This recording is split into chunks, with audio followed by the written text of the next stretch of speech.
बिस्मिल्लाहिर्रहमानिर्रहीम। क्लास ये हमारा सिलेबस है फार्माकोलॉजी का। तो फार्माकोलॉजी में जो हमने एक चैप्टर कंप्लीट कर लिया था वो था कीमोथेरेपी का। हमने डिफरेंट उसके मोड्स से कीमोथेरेपी के, antiviral drug, antibacterial drugs, anti fungal drugs और कैंसर की या एंटी कैंसर ड्रग्स, कैंसर की कीमोथेरेपी भी हमने डिस्कस कर ली थी और हमने वो इन डिटेल चैप्टर को पढ़ा।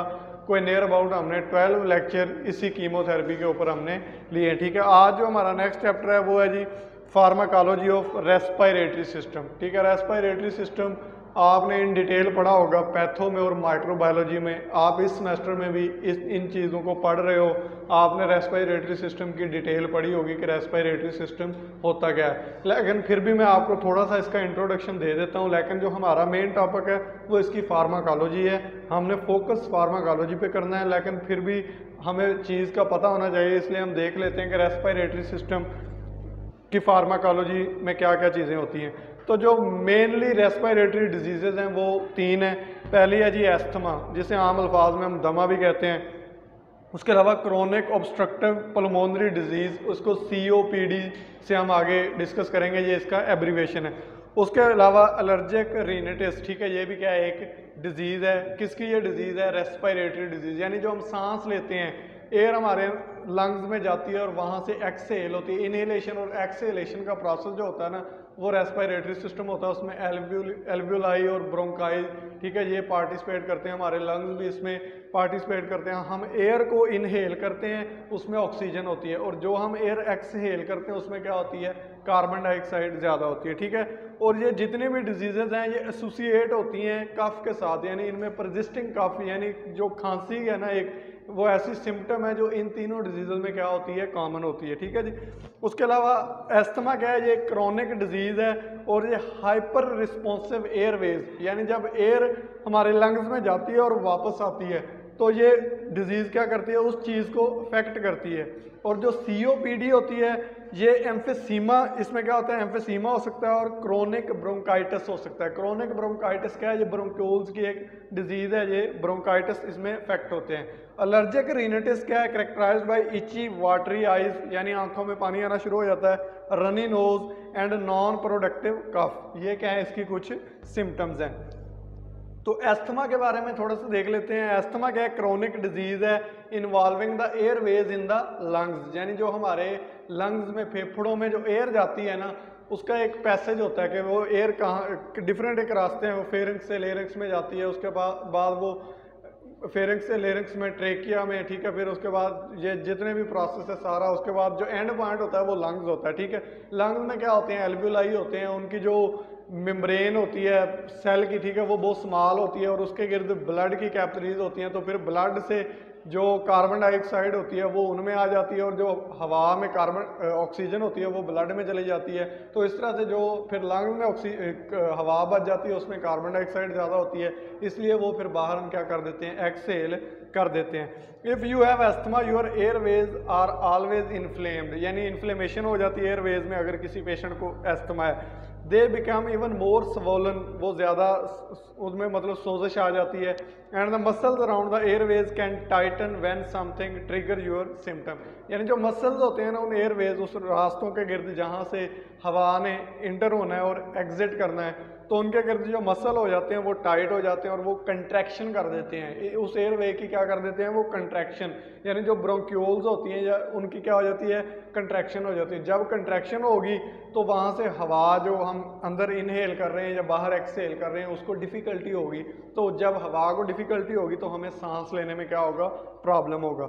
This makes it difficult for air to move in and out of the lungs, causing symptoms such as coughness, wheezing, shortness of breath और chest tightness। ये क्या कुछ सिम्टम्स हैं वो फिर क्रिएट हो जाती हैं अगर इस तरह की कोई डिजीज लाक हो जाए। ठीक है जी। For many asthma suffering, timing of these symptoms is closely related to physical activity, यानी ये जो टाइमिंग होती है ना वो फिजिकल एक्टिविटी से भी रिलेट करती है। बाज़ औक़ात ऐसा होता है कि कुछ ऐसे लोग होते हैं जो एक्सरसाइज करते हैं तो उनको भी ये सांस लेने में प्रॉब्लम या दुश्वारी आ सकती है। तो इस तरह का जो एस्थमा होता है ना उसको हम EIB या EIA कहते हैं। ठीक है, EIB क्या है? एक्सरसाइज इंड्यूस्ड ब्रोंको कंस्ट्रिक्शन, ठीक है, ये एक डिजीज है। उसके अलावा एक्सरसाइज इंड्यूस्ड एस्थमा भी क्या है, एक टाइप है, यानी जो एक्सरसाइज करने से भी हो सकता है। तो अगर इस तरह की कोई आपको सिम्टम्स आ जाएं तो आपने फिजिशियन से कंसल्ट करना है, तो उसकी फर्दर जो ट्रीटमेंट होगी वो आपने स्टार्ट करनी है, ठीक है जी। उसके बाद नेक्स्ट है जी कि अगर हम एस्थमा को क्लासीफाई करें तो उसकी क्लासिफिकेशन किस तरह से होगी। तो जो डॉक्टर है ना एस्थमा को कुछ इस तरह से उनकी सिम्टम्स की भी हाफ पे क्लासीफाई करते हैं। पहला होता है माइल्ड इंटरमिटेंट एस्थमा। पहला कौन सा होता है, माइल्ड इंटरमिटेंट एस्थमा। इसमें क्या होता है, माइल्ड सिम्टम्स होती हैं less than twice a week, यानी वो एक हफ्ते में 2 बार हो सकती हैं या उससे कम हो सकती हैं। और नाइट टाइम जो होती हैं वो ट्वाइस अ मंथ होती हैं, यानी एक माह में 2 बार हो सकती हैं या उससे कम हो सकती हैं। उसके बाद माइल्ड परसिस्टेंट एस्थमा होता है, इसमें 3 to 6 टाइम हो जाती हैं वीक में। नाइट टाइम में अगर देखें तो 4 टाइम हो जाती हैं मंथ में, ठीक है। मॉडरेट परसिस्टेंट एस्थमा क्या होती हैं, जो इसकी सिम्टम्स होती हैं वो 3 to 6 टाइम अ वीक हो सकती हैं और 3 to 4 टाइम अ मंथ हो सकती हैं नाइट टाइम में। और सवेयर परसिस्टेंट एस्थमा क्या होता है, इसमें दिन और रात दोनों में लगातार इसकी सिम्टम्स आती हैं। You have to limit your activities, तो इस दौरान हमें अपनी एक्टिविटीज़ को कम करके जो मेडिकेशन है उस प्रोसेस को स्टार्ट करना चाहिए, ठीक है जी। अगर हम देखें टाइप्स ऑफ एस्थमा, तो पहला होता है एलर्जीज एंड एस्थमा, यानी एलर्जिक रिएक्शन हो जाता है, एलर्जी वगैरह हो जाती है। एयर पोल्यूशन अगर हो ना, बाज़ लोगों को एलर्जी हो जाती है, सांस लेने में दुश्वारी आ जाती है। एक्सरसाइज इंड्यूस्ड एस्थमा, ऐसा एस्थमा जो कुछ लोग होते हैं वो एक्सरसाइज वेट लिफ्टिंग करते हैं, ठीक है, तो उनके वो सांस लेते हैं तो उनकी जो ब्रोंक्यूल्स होती हैं या ब्रोंकाइटिस होती हैं वो टूट जाती हैं, ब्रेक डाउन हो जाती है, तो उससे भी ये इस तरह की डिजीजेज क्रिएट हो जाती हैं। कफ वेरिएंट एस्थमा, यानी जो लोग ऐसे हैं वो स्मोकर हैं, स्मोकिंग करते हैं, तो उनमें भी जो एयर का पैसेज एयर वे होता है वो ब्रेक डाउन हो जाते हैं, उसमें जो मसल्स होते हैं वो टूट जाते हैं, फाइबर्स, तो उससे भी फिर क्या होता है, सांस लेने में दुश्वारी आती है, खांसी हो जाती है, ये भी एक अस्थमा की। ऑक्यूपेशनल अस्थमा, कुछ लोग ऐसे होते हैं जो एक जगह काम कर रहे हैं, फॉर एग्जांपल कोई लोग हैं वो एक इंस्टीट्यूट में काम कर रहे हैं, वहाँ की उस रूम में जहाँ वो काम कर रहे हैं उसका एनवायरनमेंट ऐसा है कि वहाँ उसको अस्थमा हो जाता है, उसको सांस लेने में प्रॉब्लम आ जाती है कि वो स्पेस टू स्पेस वेरी करता है। नाइट टाइम अस्थमा, यानी कुछ लोग ऐसे होते हैं रात के टाइम उनका दम घुटने लग जाता है, ये उसकी टाइप है। हेल्थ कंडीशन दैट में मिमिक एस्थमा, कुछ ऐसी कंडीशन हो सकती हैं, कुछ आपने ऐसा ट्रीटमेंट शुरू किया कि आपको वो वाली जो डिजीज़ जिसका आपने ट्रीटमेंट शुरू किया वो तो ठीक होगी, लेकिन उसके साथ आपको एक और डिजीज़ लगी, वो क्या है, एस्थमा, तो ये भी क्या है, एक इसकी टाइप है। और उसके बाद नेक्स्ट है जी ड्रग्स कौन कौन सी हैं जो हम एस्थमा के ट्रीटमेंट के लिए यूज़ कर सकते हैं। तो पहली है जी कार्टिकोस्टीराइड्स, उसके बाद क्रोमाइलन और या इसको नीडोक्रोमिल भी कह सकते हैं, ठीक है, ये भी इसकी एक क्लास है, ठीक है। उसके बाद लेप्राट्रोपियम, उसके बाद माउंट एलोकास्ट सोडियम या जाफिर एलोकास्ट, ठीक है, ये भी क्या है, एक ड्रग है जो हम यूज़ कर सकते हैं एस्थमा के पेशेंट के लिए। उसके बाद ओमेलिजुमब, ठीक है, ये भी क्या है, एक ड्रग का नाम है। और थियोफाइलन, ये भी एक ड्रग है जो हम यूज़ कर सकते हैं एस्थमा के पेशेंट को ट्रीट करने के लिए। तो अब हम आते हैं ड्रग की तरफ के कौन कौन सी ड्रग हैं जो एस्थमा और ऑब्स्ट्रक्टिव पल्मोनरी डिजीज़ यानी CO chronic obstructive pulmonary disease यानी COPD, ये 2 तरह की वो सांस में दुश्वारी आ सकती है, रेस्पिरेटरी डिजीज़ हैं। इनको मतलब ट्रीट करने के लिए, इनके ट्रीटमेंट के लिए कौन कौन सी ड्रग यूज़ करते हैं। तो पहली जो क्लास है वो है बीटा-2 एगोनिस्ट। कौन सी है पहली, बीटा-2 एगोनिस्ट। ये क्या होती है, इसकी फर्दर कुछ ड्रग्स हैं इस क्लास से जो बिलोंग करती हैं, उनमें पहली है सल्ब्यूटामोल। कौन सी है, सल्ब्यूटामोल या सल्मेटिरोल, ये भी क्या है, एक एगोनिस्ट ड्रग है, ये यूज़ होती है एस्थमा या COPD की ट्रीटमेंट के लिए, ठीक है जी। ये अगर हम इसकी रूट ऑफ एडमिनिस्ट्रेशन देखें तो ये इंट्रावेनस, हम इसको यानी वेन्स के थ्रू, इंजेक्शन के थ्रू भी इसको हम यूज़ कर सकते हैं, ठीक है जी।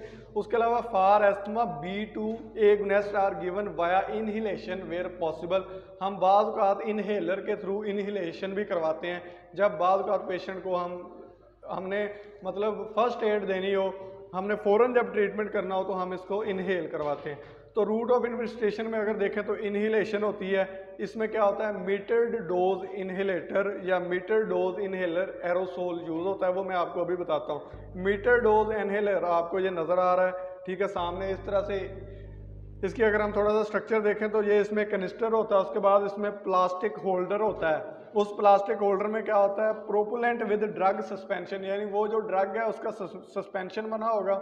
उसके बाद मीटरिंग वाल्व होता है उसमें, और माउथ पाइप होता है, और उसमें एरोसोल लगा होता है, ठीक है जी। उसके बाद जब हम इसको ट्रिगर करते हैं तो ये जो सस्पेंशन है ये माउथ में जाता है, और उसके बाद जो हमारा रेस्पिरेटरी सिस्टम है उसमें चला जाता है। और जो उस दौरान मसल टाइट हुए हैं ब्रोंकाई के इर्द गिर्द, ठीक है, जो टाइटनिंग ऑफ मसल हुई है और पाथ नैरो हुआ है, वो ये वहाँ जाके क्या करता है, मसल को रिलैक्स करता है। जब मसल रिलैक्स हो जाएंगे तो जो सांस लेने का अमल है, एयर का इन होना या एयर का एग्जिट होना, वो क्या हो जाएगा, आसान हो जाएगा, ठीक है जी।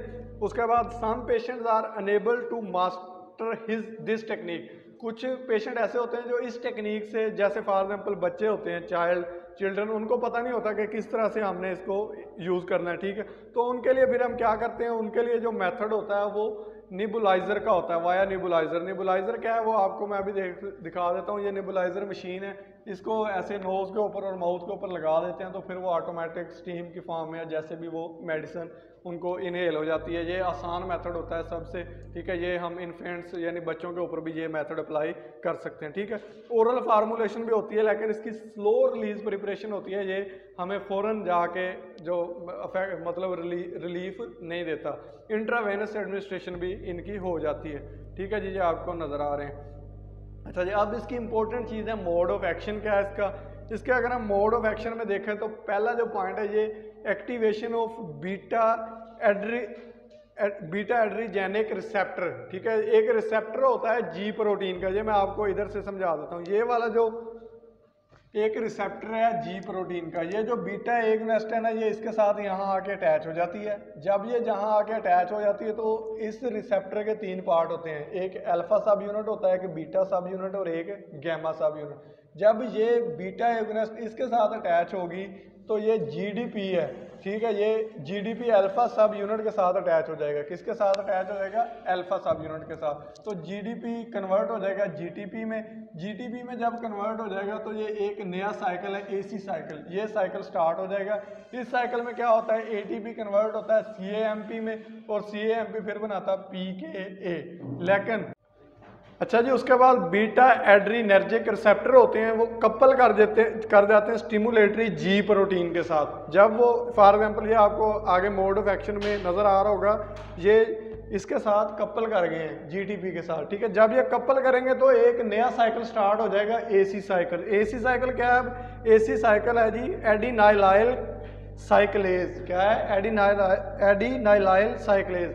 अब ये जो एंजाइम होता है ना, ये एक सेकंड मैसेंजर है एडिनोसिन मोनोफास्फेट। क्या है सेकंड मैसेंजर, एडिनोसिन मोनोफास्फेट, उसको बना देता है। जो एडिनोसिन मोनोफास्फेट है ना, फिर ये क्या करता है, आगे लंग्स में 2 काम करता है। पहला काम करता है, ये इनएक्टिवेट कर देता है मायोसिन लाइट चेन काइनेज को। किसको इनएक्टिवेट करता है, inactivates myosin light chain kinase. और जो दूसरा काम करता है वो क्या करता है, इंट्रासेलुलर कैल्शियम की अमाउंट को कम कर देता है। जब myosin light chain kinase inactive हो जाएगा और कैल्शियम की अमाउंट कम हो जाएगी तो ये एक स्टिमुलाई है, ये एक स्टिमुलस देगा। तो इस स्टिमुलस के नतीजे में क्या होगा, जो ब्रोंकाई है, ठीक है, क्या है, वो जो एयर पैसेज वे है, ठीक है, वो पहले कॉन्ट्रैक्ट हुआ था, नैरो हुआ था, अब वो क्या हो जाएगा, स्मूथ हो जाएगा इन 2 कामों की वजह से, ठीक है। जब वो स्मूथ हो जाएगा तो एयर इन और आउट क्या हो जाएगी, इजीली हो जाएगी। इस तरह से ये जो बीटा एगोनिस्ट है, ये वाली ड्रग्स की जो क्लास है, ये इस तरह से काम करती है, ठीक है। ये सारा मोड ऑफ एक्शन इधर लिखा हुआ है, आपको मैंने ये समझा भी दिया है, ठीक है जी। उसके बाद अगर हम इसके एडवर्स इफेक्ट देखें तो इसमें ट्रेम्बलिंग हो सकती है, ठीक है, particularly in hands, nervous tension हो सकती है, हेडेक हो सकती है, मसल क्रैम्प हो सकते हैं, ठीक है। और ये वाली जितने भी एडवर्स इफेक्ट है, ये कुछ दिन रह सकती हैं, ये कुछ हफ्ते रह सकती हैं, और उसके बाद ये डिसअपेयर भी हो सकती हैं, ठीक है जी। उसके बाद अगर हम इसकी फार्माकोकाइनेटिक्स देखें तो मोस्ट अप्रॉक्सीमेटली 90% जो डोज एडमिनिस्टर की जाती है ना बाय एरोसोल, यानी वो जो पंप टाइप जो आपको मैंने दिखाया, अगर उसके थ्रू अगर एडमिनिस्टर की जाए तो वो स्वेलो कर लेते हैं 90%। लेकिन जो 10 to 15% इनहेल होती है, लेकिन वो एब्जॉर्ब नहीं होती, वो फ्री ड्रग की फॉर्म में एयरवेज में रह जाती है। और अगर हम इसकी plasma elimination half life time या टी हाफ लाइफ टाइम देखें तो वो 2 to 4 आवर्स है। ठीक है जी, ये क्या आती है इस ड्रग की फार्माकोकाइनेटिक्स। अब हमारे पास एक अगली ड्रग है, उसका नाम है थियोफाइलिन। ड्रग का क्या नाम है? थियोफाइलिन। ये क्या, आल्सो नोन एज 1,3-डाईमिथाइल ज़ैंथन। ठीक है, ये इसका आपको स्ट्रक्चरल फार्मूला दिखाया गया है, आपने याद नहीं करना, लेकिन आपको पता होना चाहिए कि ये इसका थोड़ा सा स्ट्रक्चर फार्मूला इस तरह का होता है। ठीक है, ये बेसिकली है ड्रग कैसी है, ये इनहिबिटर के तौर पे काम करती है। और किसको ये इनहिबिट करती है? फास्फोडाइएस्टरेज, एक एंजाइम है फास्फोडाइएस्टरेज, उसको इनहिबिट कर देती है। और ये एंजाइम यूज कहाँ होता है? रेस्पिरेटरी सिस्टम में यूज होता है। लेकिन ये वाली जब उसको इनहिबिट कर देगी तो रेस्पिरेटरी डिजीज है उसकी हम क्या कर देंगे? थेरेपी स्टार्ट कर देंगे। और ये COPD और एस्थमा दोनों के लिए ये वाली ड्रग यूज हो सकती है। और उसके डिफरेंट ब्रांड नेम है, उन ब्रांड नेम्स के साथ ये मार्केट में अवेलेबल है। ठीक है, बेसिकली अगर हम इसकी थोड़ी सी केमिस्ट्री को और देखें तो ये टी से एक्सट्रैक्ट की जाती है। इसका जो स्ट्रक्चर है ना वो कॉफीन से, यानी जो कॉफी होती है ना उसका जो अगर हम केमिकल फार्मूला देखें ना तो उससे मिलता जुलता है। कॉफी का काम क्या होता है? वो भी central nervous system stimulant activity होती है उसकी। और इसका काम क्या है? ये भी central nervous system stimulant activity है। ये भी क्या कर देती है? स्मूथन द मसल सिस्टम, यानी जो हमारे मसल है उनको स्मूथ कर देती है। ब्रोंकाइल डायलेशन कर देती है। ठीक है, cardiac and central nervous system stimulant के तौर पे ये एक्ट करती है। ठीक है जी।